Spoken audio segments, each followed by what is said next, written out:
Y'all All right. put it on the chat. We're live. So we can see.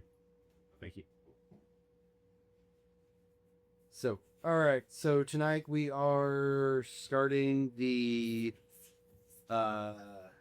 folklore, superstition, and deities section. That we're gonna go through for a few weeks. Still undetermined how many weeks, but whatever ones that people mention and suggest that we don't go through in this section, we'll compile up, and when we go back to it again, those are the ones we'll pick from. But first things first, kind of a little fun bit of interesting fucking news. So, Woden's Folk Kindred out of Dallas is partnering with Finland Meats. They are doing a Highland Coup waffle. And for those of you who don't know what a waffle is, just swap W with an R, you'll get it. But we are one of the physical locations in the area where you can pick up your waffle ticket for an actual Highland Coup. This is not a stuffed animal. This is a legitimate Highland Coup. It's a cat. Livestock. It's livestock. Real live animal. So the tickets are $20 a piece. The drawing will be on May 31st, 2024 at 6 p.m. Central. We'll make a post about it with the website and everything like that. You can go to get all the rules and everything like that, but just heads up so everybody understands. The winner of the coup will be responsible for either going and picking it up or having it delivered. So that is on you. It is from the same ranch that my friend Clyde, the owner of Vinland Meads, got his Highland Coup Millie from. And you can go to Vinland Meads' Facebook page. You can see the coups that he has out there and everything like that. Yeah, it's the big shaggy red spotted house. Just Yeah, that's what they're called. They're a Highland Coup. They're a Highland Coup.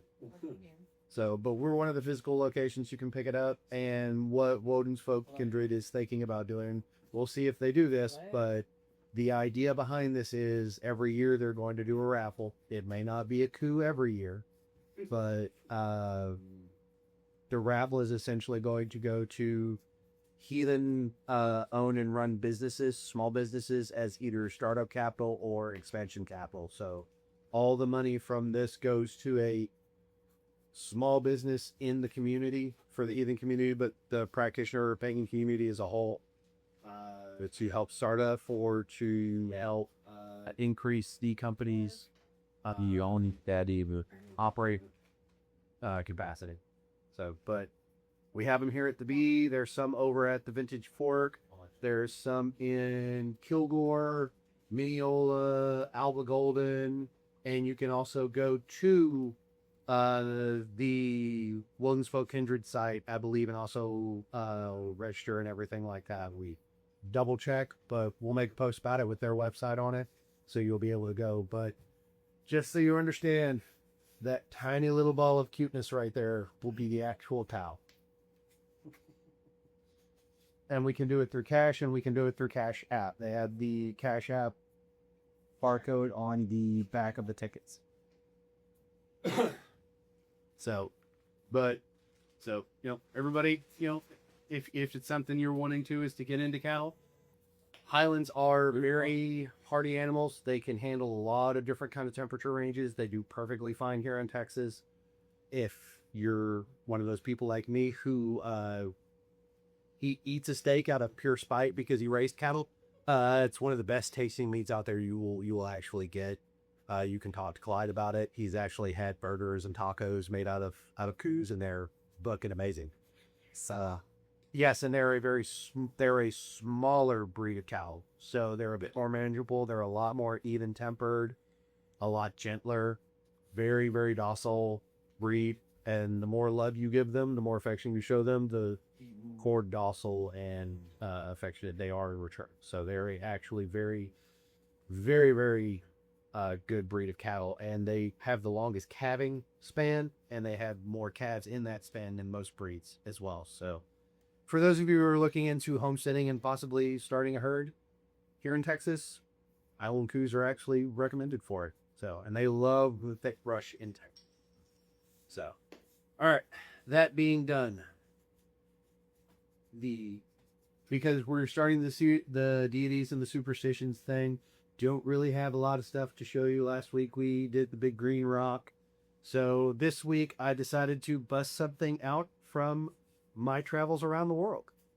So this is commonly called an assassin's teapot. And it's really neat because you can have several different things in here. The story behind this is there's two things for it. One, it was believed, yes, obviously an assassin's teapot. One of them could be poisoned, one of them couldn't be. But the other thing behind it is you can have two completely separate types of liquid in there. And for those of you who've seen me do this trick before, shut up. This is butterfly pea flower tea. And you can make it change colors.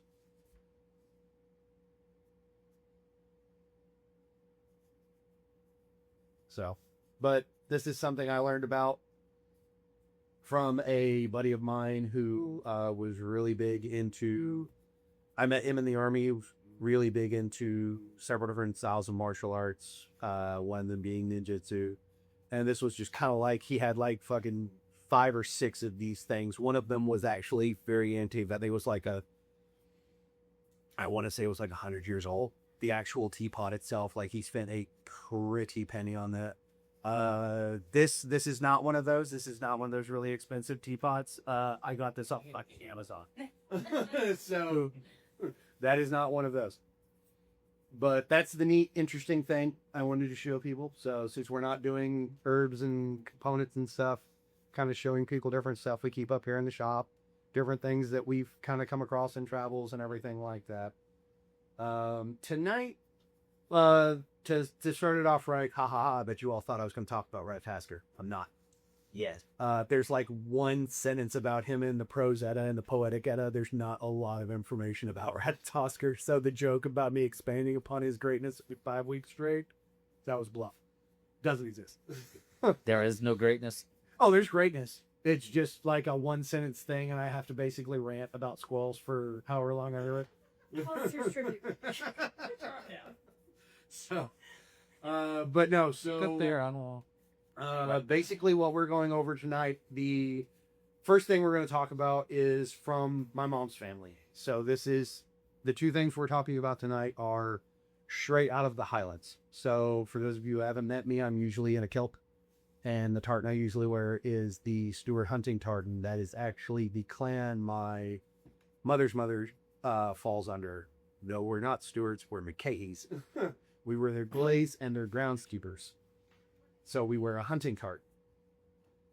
The two figures we're talking about tonight are straight out of the Highlands. The first one we're going over is the Ghillie Dhu. And for those of you who aren't familiar with Ghillie Dhu, this is an introduction. It's an interesting character from Highland folklore. So there's two prevailing theories about how the Ghillie Dhu came to be. The one that's most common is they believe Ghillie Dhu was a child that got lost or was abandoned in the wood in the Scottish Highlands and was saved by the Sidhe. And for those of you who don't know what the Sidhe is, that's Fae. That's the fairies. It's spelled in Gaelic. It's S-I-T-H. It's not Sif. Sidhe. So they believe he was rescued by the Sidhe, taken to the courts and raised, and then once he became an adult, he was exiled from the courts because he was not Sidhe. But in that time, he eventually developed and was gifted immortality, and he became the Ghillie Dhu. The other belief is that the Ghillie Dhu was a Sidhe, born Sidhe, and is immortal, and is a protector and guardian of the woods in the Highlands to protect it from the ravages of mankind and their idiocy, to not suffer fools well. We'll reach from the ground and drag you under it, and you will feed the trees. So that is kind of the rough two theories they have about the origins of the Ghillie Dhu. Ghillie Dhu broke down. Ghillie usually means in Scots usually means lad or young boy. And then dude means dark, so dark boy, they believe.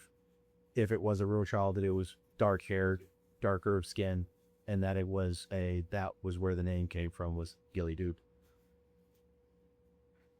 So this character in story holds a very big significance for me personally. Not solely because my family were Gillies and everything like that from the Highlands, but also because I can trace the origin of modern sniper units and the ghillie suit and modern reconnaissance units to the Highland regiments in World War One and World War II that wore ghillie suits to do scouting work and reconnaissance work and everything like that, to the ghillies and the groundskeepers that were my ancestors that wore the original ghillie suits, and then back to the Ghillie Dhu himself. The Ghillie Dhu is described as black of hair, yellow of eyes, wearing clothes woven of leaves and moss and vines, so that's where you get the ghillie suit from. Ghillies get their names, groundskeepers and hunters, from the Ghillie Dhu and the ghillie suit. So, the story most commonly heard about the Ghillie Dhu is a young girl went into the woods exploring and realized it was getting dark and got lost. Realized she was too far from home, didn't know where she was, and sat down and just cried. And then suddenly heard a very ethereal voice asking, "Child, why you cry?" And turned and looked and saw a man standing there, holding a staff, wearing a hooded cloak of moss and leaves, with yellow eyes and very elven fey features. And she said she was lost and couldn't get home, and he asked where was her home. She told him, and he said, "Don't worry, child, I will get you there faster than you think. I am a Ghillie Dhu. I know the trails of the forest, the trails of rabbit and deer, bird and man and fey. I can get you home." And so the little girl followed him home, and she swore she didn't know if it was the night or if it was that she was scared or tired, but it's like the branches and leaves and everything moved out of the path of the Ghillie Dhu himself. And so he returned her home. As him being a darker, considered darker face spirit, as I said earlier, does not suffer fools. If you are going into the wood to violate them, to take what you shouldn't from them, he will reach up from the soil and he will drag you into it. It will feed the trees, as they say. But he's also that spirit that will protect people in the woods that are there for the right reasons, that are just simply passing through has a massive soft spot for lost children. But to me, it's always been one of the characters from Scottish folklore that I've always enjoyed hearing about, reading stories about, and everything like that. Just his ability to essentially disappear in the woods, and learning about the origin that I have multiple connections to from that one particular character has always been something that I just enjoyed and cherished. My own Ren Fair persona is based off of the Ghillie Dhu. I'm steadily building parts for it. But no, so but yeah, there's a few stories around the Ghillie Dhu, not a lot that you hear about. Most of them are small little family stories and everything like that. But that's the little bit of information I was going to share with y'all. I highly encourage diving into. There is a YouTube channel he called Leath Wolf, and he does Scottish folklore and fairy tales and a few other things, mostly around the Highlands and Isles of Scotland. And amazing storyteller. I highly recommend people go check out his channel. It is one of those that a lot of knowledge, a lot of folklore, wonderful channel. You'll get lost, time. Oh yeah, you will. You will. And you'll just get lost listening to the dude telling the story. He has a very, very heavily thick Highland robe. So, and then the next one. This one's so. I'm going to say a word in Gaelic. And it's going to sound odd and weird and probably wrong for some of you because you have dirty minds. Over 12. Double on it. You are too. Yeah, but I know what I'm saying. So the next thing we're going to talk about is the Kushi. There go the goose. Chuckling. As she puts a bottle in her mouth. So, I just love to talk about the new sheet. yeah. What we're talking about is the fairy dolls.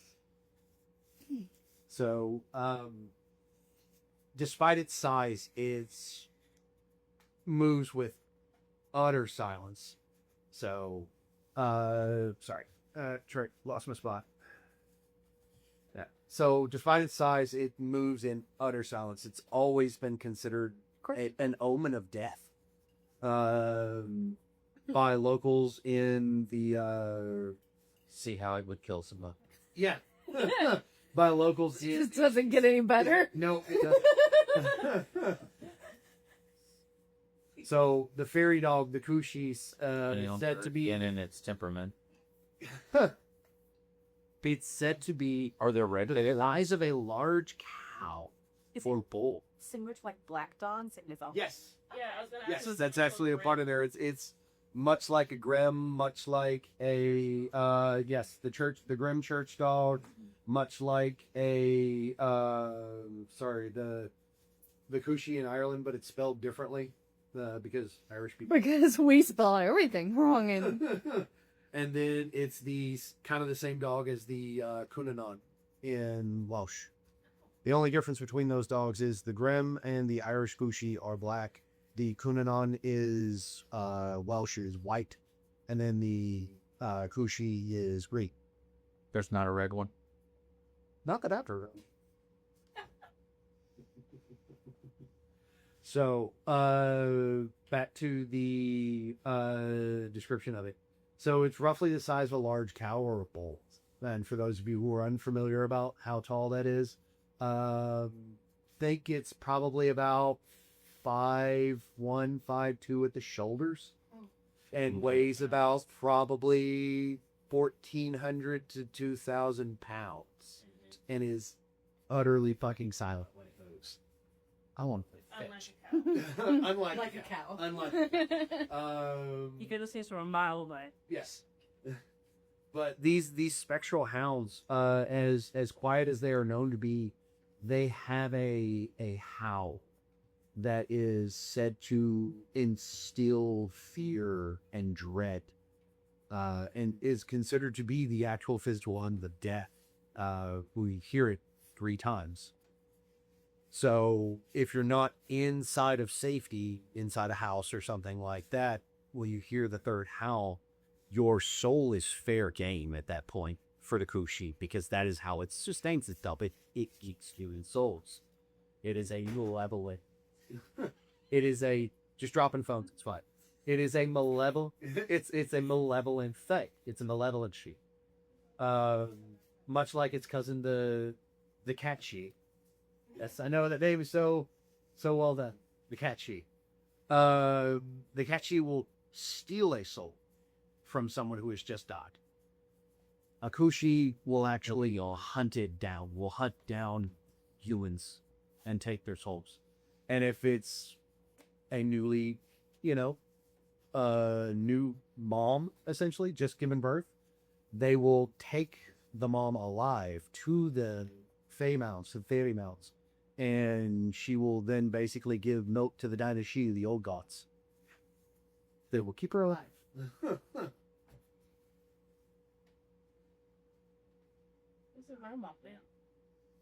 So, the story that I have for y'all, this I have to read because it's actually a Fear Only Death story.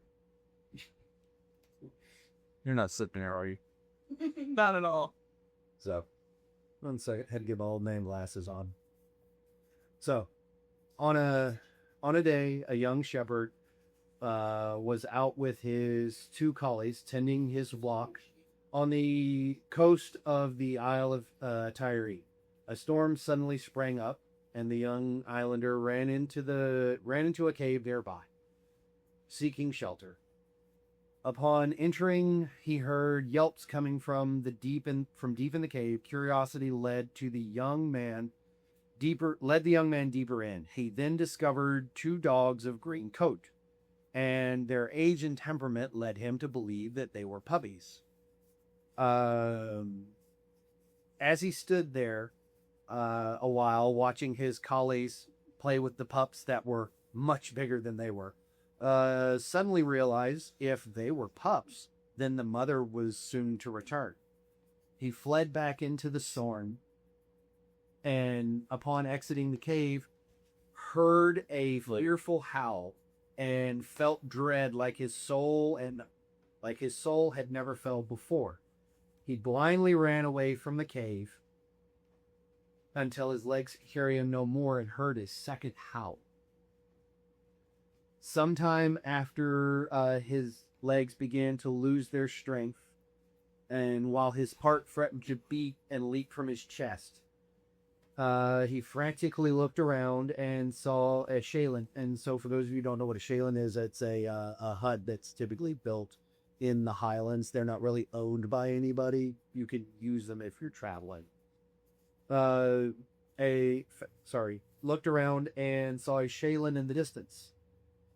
He ran with all his might, and just as he collapsed through the door to the hut and turned to close it, a third howl began, worse than the other 2 combined.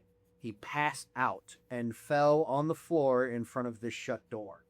The next morning he woke and searched for his flock.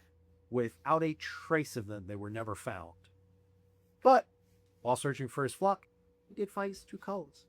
So he does not eat, apparently, the younger cousins.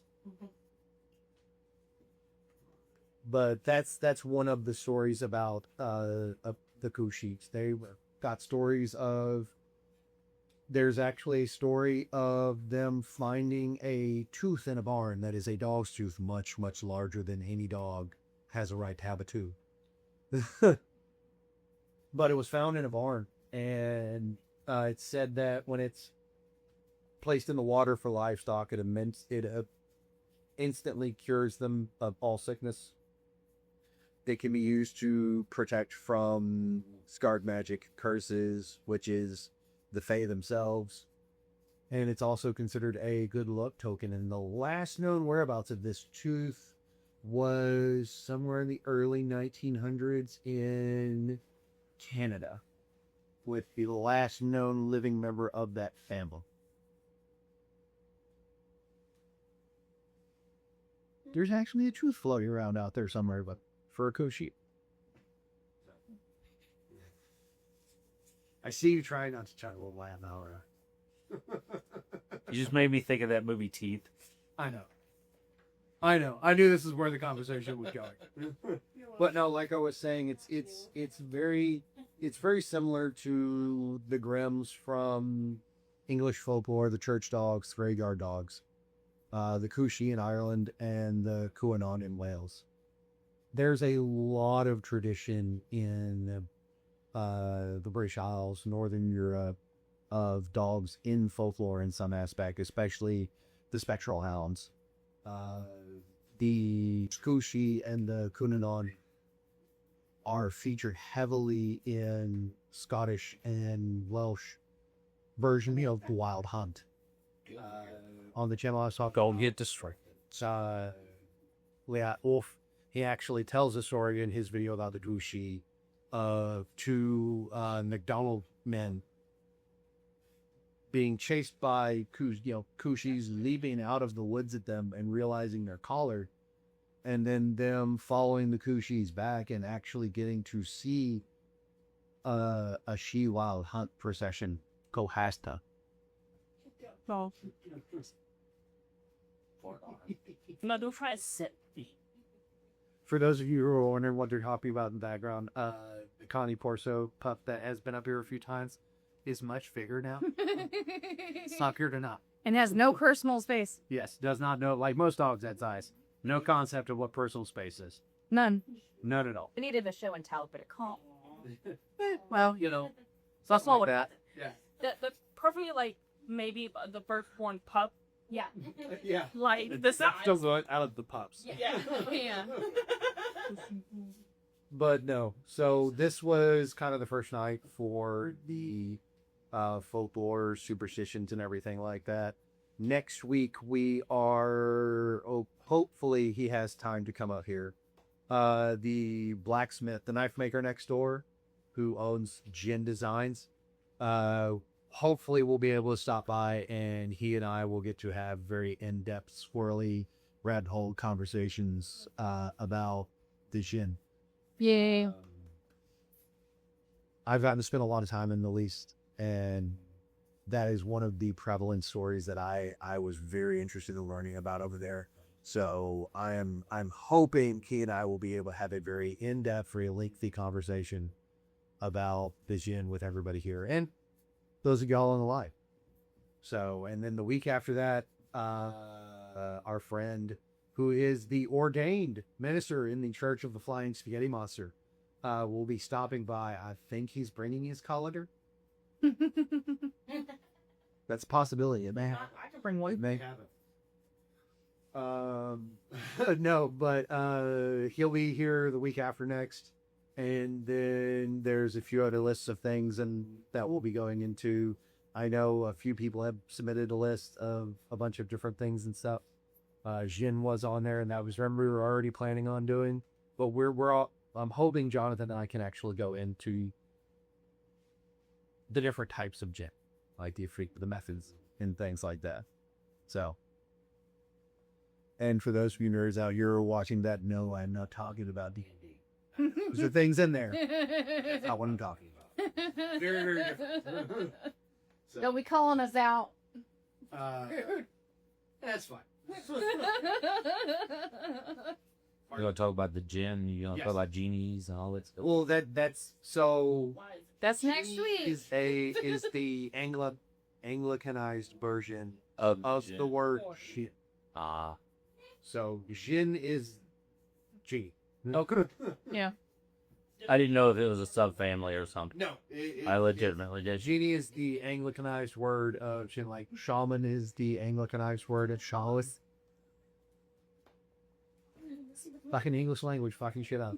That's always. But no, so those are the two things we're going over. I just kind of wanted to start it off with something that was kind of a little bit more personal to me, personally. Mm-hmm. And then we're going to jump around here, there, and everywhere. So I'll real quickly tell you about his house spirits, since it's been mentioned so many times. So the one line in the prose Edda and the poetic Edda that mentions Ratatoskr simply mentions that he is a squirrel that runs from the top of Yggdrasil to the base of Yggdrasil, carrying malevolent messages between the eagle at the top and Nidhogg the dragon at the bottom. So essentially, you can picture him as anyone who's ever gone into the woods hunting or trying to sit really quiet and take pictures and everything like that and not spook the wildlife. Squirrels are shit-stirring, shit-talking. They are. And they're snitches. They'll throw acorns at you if you piss them off. And that's basically what Ratatoskr is one of our ancestors of serving nature and mentioning it in the mythos of the World Tree and giving them a place in the World Tree. Basically the squirrel running back and forth and the eagle. So he's kind of like Hermes, Pretty the much. messenger. Be pretty much. It's not really a deity or a god. Yeah. It's an entity. It's an entity. It's a nature spirit. Basically, his entire job is to run messages between the eagle and the dragon, and because it's squirrel, it's basically the squirrel just stirring the pot between the two. Mm-hmm. It's never the right message. It's always completely wrong. Telephone. Yes. All the passion game is telephone. Little kid in the school ground who's passing. Yeah. Just sitting there stirring the pot. He's old third. Yeah. Change a word or two here and there. Or He just said, outright a she whole new said. message. Yes. Mm-hmm. Yep. So that is the greatness of Ratatosker, because for those of you who don't know me, I used to get paid to stir the pot. So, And now you do it for fun. and now I do it for fun, just because that's that's just my personality. That's to entertain somehow. Clearly. But, so those were the two things I wanted to talk about tonight. You got Ratatosker for free, because the whole thing's free and it doesn't matter. But so upcoming events we have this month, the next couple months, we have Hag Rainbow Market Yeah. this Saturday at and we're- Burkeville Park Yeah. from 10 to 3. No, please go out and support our friends and family in the Bride community and the local artisans and crafters they have out there. Summer will be out there. Are we going to be open Sunday for Mother's Day? No. So we will We will be closed Sunday. Sunday for Mother's Day for those of y'all. So I kind of sort of fibbed on the post today. For those of y'all who have the ability to actually speak with my mother, tell her you love her. Yes. God damn it, tell her you love her. She fucking brought you here. It's half the reason you're here. Nobody asked to be brought. It's probably most of the reason you're still alive, if we're honest. I know that's from my mom, and I know I put my mom through a lot of stressful time while I was in the army. Just so I love you, Mom. You're one of my heroes. And happy Mother's Day. I will talk to you well before then, but happy Mother's Day. And for the other moms who are out there, happy Mother's Day. And please, if your mom is crossed over, please, if you have the availability, think about them, make offerings. Just try and keep right with your ancestors if they're already gone. So, And then, so we don't have anything for a couple weekends. Blue guy. Well, Celtic Fest is the 24th to the 26th. We will not be there. Yeah. But please, Get over here. please, go visit. Yeah. Go support those vendors. Celtic Fest, if it's held in the same place it was last year, which I believe it is every year. So, It's on the east side of Tyler. 64. On 64, I believe. You can go. You can look it up. Go down. It's Yeah. Tyler Celtic Festival. Look it up. You'll see people like Bruce the Leatherman. He'll be out there. He's always out there. It's the same folks who do the Vampire Bowl in Tyler. It's a wonderful show. It's just we're too tired and it's too hot. Right. And I'm too fat. I've had too many shows back to back. June 1st is Glass House Yes. Open House. So open house for Glass House Summer Yeah. Please. So the Glass House Resource Center will be holding our open house June 1st from 10 to probably around, well, no, I think it's 11 to 3. I don't know. Check out Alphabet Army or the Glass House Facebook, and it'll give you the details because my brain's mush right now and I don't quite. Yeah, it's been a long day. Our brains are a little Yeah. mushy right now. But yes, please come out and see us. June 7th and 8th, we have June Bed Fest over here at the Forge. Yes, and that is going to be where it always is, in the downstairs backyard area of the Forge restaurant here in Ben Wheeler.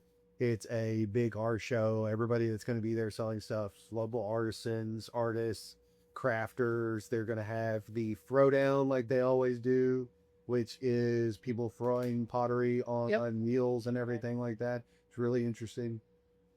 Also on June 8th is Longview Pride at the Mod Cubs Convention Center. Yes, in Longview.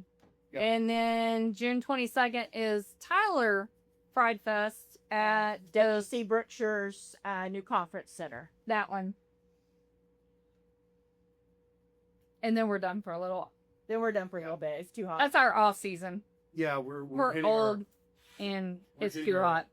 our off season.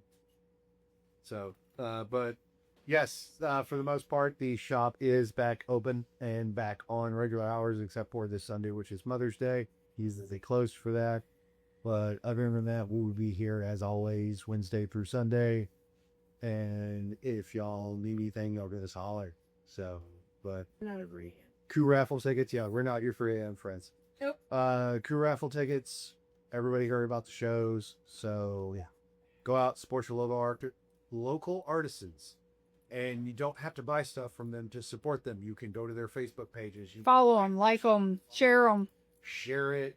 Comment. That does just as much for them as buy something from them. So y'all be safe. Have a good one.